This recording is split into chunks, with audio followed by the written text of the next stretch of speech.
โดยท่านได้ไปจำพรรษาอยู่นอกเมืองอันเป็นสถานที่สงบและหาความวิเวกจากการที่ท่านได้มาศึกษาธรรมอยู่ที่วัดแคการเวลาต่อมาทางวัดได้จัดทำภาพประวัติของท่านไว้ในอุโบสถของวัดในปัจจุบันนี้เพราะอิทธิบารมีและความศักดิ์สิทธิ์ของท่านจนมีผู้เคารพนับถือท่านเป็นเวลายาวนาน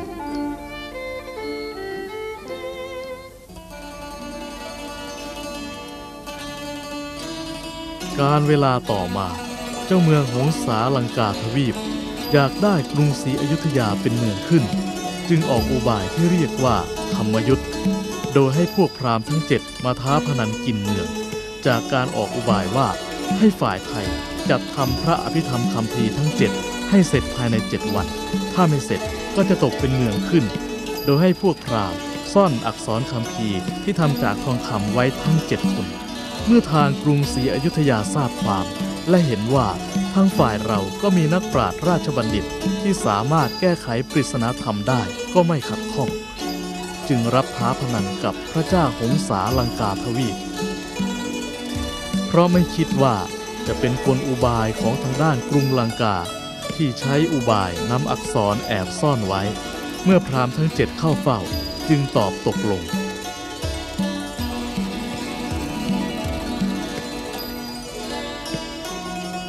จากนั้นทางกรุงศรีอยุธยาก็แสวงหานักปราชญ์บัณฑิตผู้ใดที่มีความสามารถเรียบเรียงอักษรพระอภิธรรมคัมภีร์ได้โดยมีกำหนดภายใน7วันต้องเรียบเรียงให้เสร็จโดยตัวอักษรทำจากทองคำขนาดเท่าใบมะขามทางฝ่ายอมาตย์เสนาข้าราชบริวารจึงไปหาพวกนักปราชญ์ราชบัณฑิตมาเรียบเรียงแต่ก็ไม่มีผู้ใดทำได้สำเร็จจึงเป็นที่ร้อนใจของทุกคนเพราะใกล้จะถึงวันที่นัดหมายแล้วศรีถนนชัยเสนาบดีนายหนึ่งนึกขึ้นได้ว่าเคยพบภิกษุรูปหนึ่งจำพรรษาอยู่นอกเมืองถือสันโดษเป็นที่น่าศรัทธาจึงไปพบท่านภิกษุรูปนั้นคือพระสามีราโม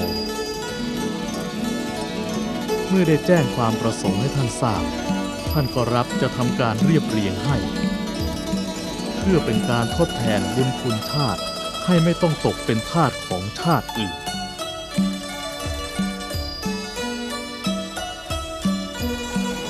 เมื่อท่านได้มาพบกับพวกพราหมณ์ท่านก็รู้ได้โดยญาณนิมิตว่าพวกพราหมณ์ใช้กลอุบายซ่อนอักษรปริศนาไว้จึงบอกให้รู้ว่าเหตุที่เรียบเรียงไม่ได้เพราะอะไรดังนั้นพวกพราหมณ์รู้ว่าท่านสามารถรู้ถึงอุบายของพวกตนจึงยอมคืนอักษรให้และสรรเสริญถึงบุญบารมีของท่านด้วยความศรัทธาจากการที่ท่านได้ช่วยให้แผ่นดินไม่ตกเป็นทาสของชาติใดท่านจึงได้รับการสถาปนาแต่งตั้งให้ได้รับสมณศักดิ์เป็นสมเด็จพระราชมุนีสามีราโมครองวัดอารามหลวงของแผ่นดินวัดราชบูรณะอารามหลวงท่านได้เป็นที่เคารพศรัทธาของปวงชนชาวไทยและท่านได้มาจำพรรษาอยู่ที่วัดราชบูรณะก็ได้อนุเคราะห์ต่อพุทธศาสนิกชนทั้งทางธรรมและทางโลกโดยการช่วยรักษาโรคร้ายตามความรู้จากบุญบารมีของท่าน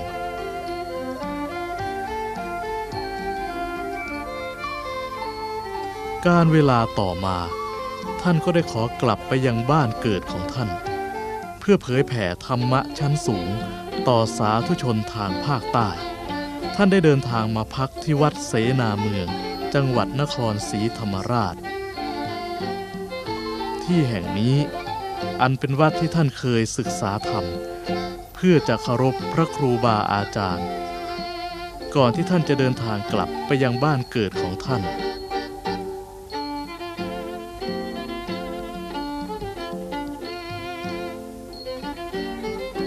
การเดินทางกลับของท่านในครั้งนี้ท่านได้เดินทางโดยการออกเดินธุดงค์เลียบชายฝั่งทะเล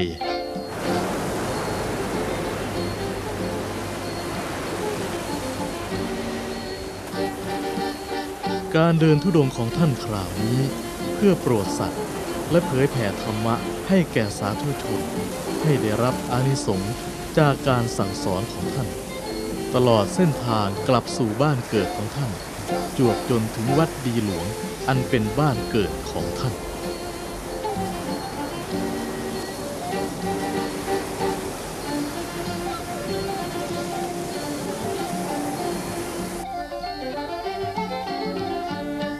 ที่วัดดีหลวงท่านได้มากราบนมัสการอาจารย์จวงซึ่งเป็นทั้งญาติผู้ใหญ่และอาจารย์ของท่านและท่านได้ขอจำพรรษาที่วัดดีหลวง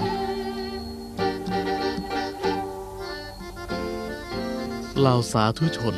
เมื่อได้รู้ว่าท่านกลับมาต่างก็ปิติยินดีที่ท่านกลับบ้านต่อมาท่านได้พบว่ามีวัดอยู่วัดหนึ่งสภาพทรุดโทรมท่านคิดจะบูรณะปฏิสังขรณ์จึงมาขอกับอาจารย์จวงเพื่อไปบูรณะวัดนั้น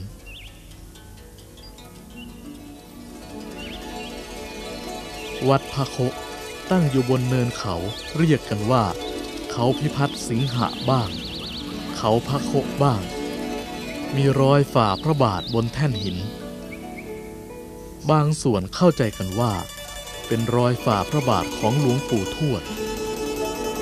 ตัววัดพระโคตั้งอยู่บนเนินเขาโดดเดี่ยว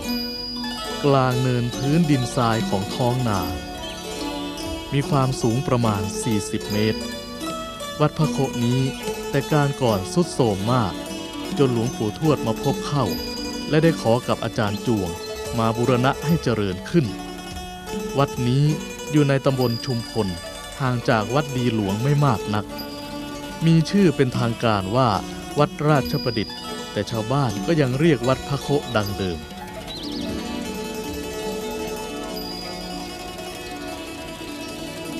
พระสุวรรณมาสิกาเจดีย์ศรีรัตนมหาธาตุได้อัญเชิญพระมหาธาตุมาจากลังกาบรรจุไว้ในพระเจดีย์ความสูงของเจดีย์ประมาณ1 เส้นต่อมาได้บูรณะปฏิสังขรณ์อีกหลายครั้งจนถึงราวปีพุทธศักราช 2522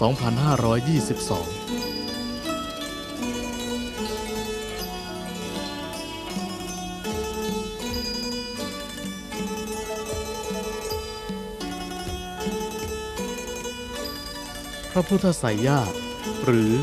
พระพุทธโคตมะตัวองค์พระมีขนาดความยาวจากพระเศียรถึงฝ่าพระบาทยาว18 เมตรกว้าง2 เมตร 50 เซนติเมตร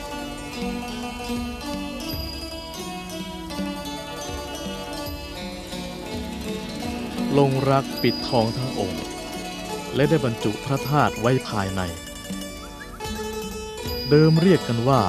พระพุทธโคตมะสร้างขึ้นในราวปีพุทธศักราช 2111